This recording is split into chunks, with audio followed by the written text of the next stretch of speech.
Well, there are some of the reasons why you and your fiance decided to write this book, because you want to give a glimpse of hope and an inspiration to the future generations of who want to get into the healthcare industry. Absolutely. And it just gives them early exposure to these medical fields in the first place. I mean, a lot of our books teach concepts at a fairly advanced level. I mean, we don't shy away from using big terms. In our cardiology for kids book, we teach kids echocardiogram, electrocardiogram, terms like ventricles, atria, that before medical school, I wasn't really confident about the nuances of the different parts of the heart and the different diagnostics we have, or the difference between an EKG and echocardiogram. It just kind of ignites with them a curiosity of, wow, what is there within each field? And can I see myself in that field? And I think that's why we started this book series, because we wanted to show children the beauty of each and every medical specialty and, expose them to something that would allow them to really explore their interests from an early age and see if it's something that they're, truly interested in. And that was actually one of my questions: is what educational pathway do you believe are the most effective in preparing, like, inspiring future medical heroes? Anything else you'd like to add to that? I think just promoting early career exploration. I think that reading to kids is one of the most important ways we can encourage them to learn and grow, and they will find out what they're interested in just by you exposing to them different books. I have nephews. I don't have children, although hopefully I plan to have children, and I'm not going to be pressuring them anyway, but I want to expose them to lots of different career choices and make them have that decision later on. But, I have nephews who just gravitate towards planet books, and some just love dinosaurs, and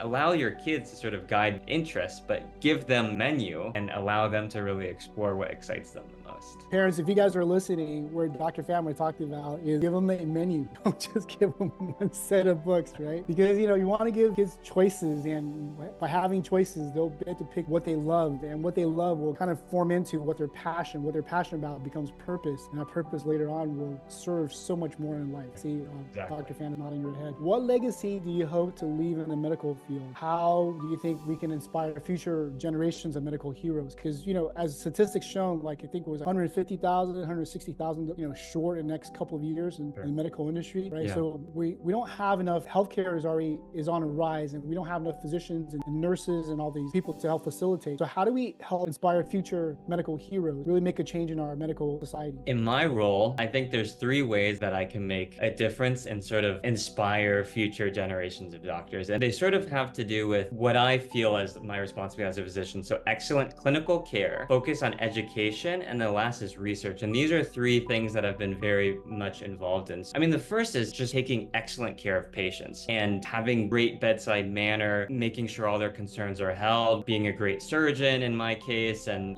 just answering all their questions. Then the patients that I treat, who range from children to adults, they can look up. As a kid, when I saw my pediatrician, I really looked up to my pediatrician. I was like, wow, this person knows so much. They predicted how tall I was going to be. They told me all the healthy foods I was supposed to eat. And they also always had answers to all my questions that I had about my health. And they always could help me feel better when I was sick. I was like, they were like a superhero. And I was like, well, I kind of want to be a doctor. I think I can make a difference in patients' lives, because I will be seeing children in my ophthalmology practice. I will be seeing teenagers and, during stages of people's lives where they can still make decisions over their career. So I think that is one way that I would be able to make a difference, at least. Education is something that I'm obviously very passionate about with my medical school for kids book series. And I think that will certainly, at least spark an interest in children, expose them to a career in medicine, and they can figure out for themselves if it's right for them. In addition to all these things, I've been very involved in, medical research. Ultimately, all our advances in medical education, in diagnostic and therapeutic modalities that help patients,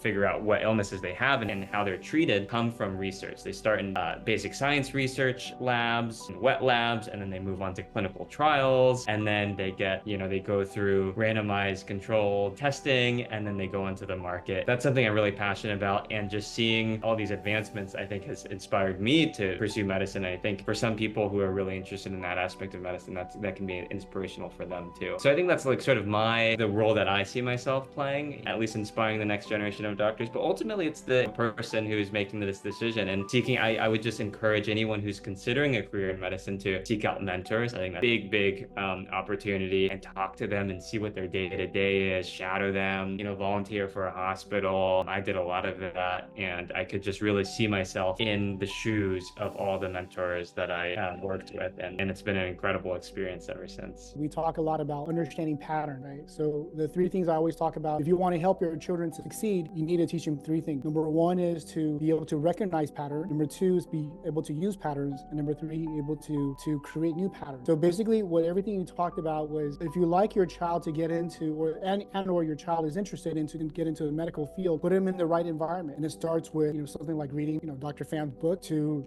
talking to doctors, and why are you being a physician? Why are you being a pediatrician? Get them involved, get them in a hospital. If they're really interested, but a little bit older, get them, have a mentor to support them, right? So those are all the aspects that you can foster and really cultivate that growth of into the medical field. So that's the pattern that I saw as you were talking about this. That's exactly right.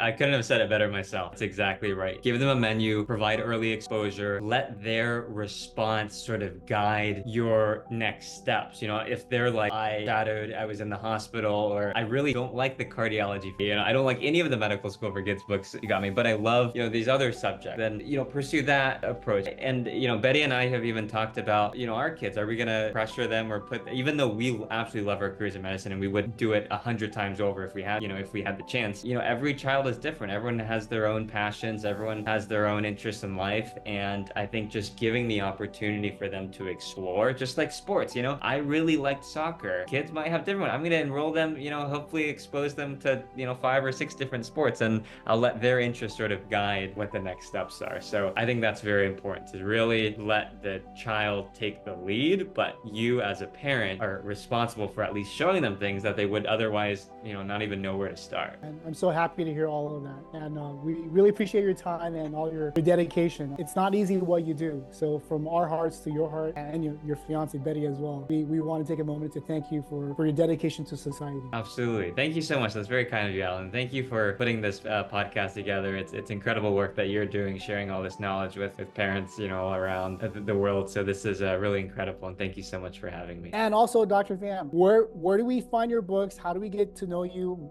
How do we connect with you? That's a great question, Alan. We have a website. It's called, it's www.mdforkids.org, mdforkids.org. And that has all of our books every time we release a new book. It's been 2 years, so 24 months, we've released 25 books. We just released one. So it's basically been one book a month ever since we started this in March of 2022. And so we have that website. All our books are available on Amazon. They're available through Amazon Prime with 1 to 2 day shipping. Our Amazon storefront is amazon.com/MD4Kids. And so all of our books are available there.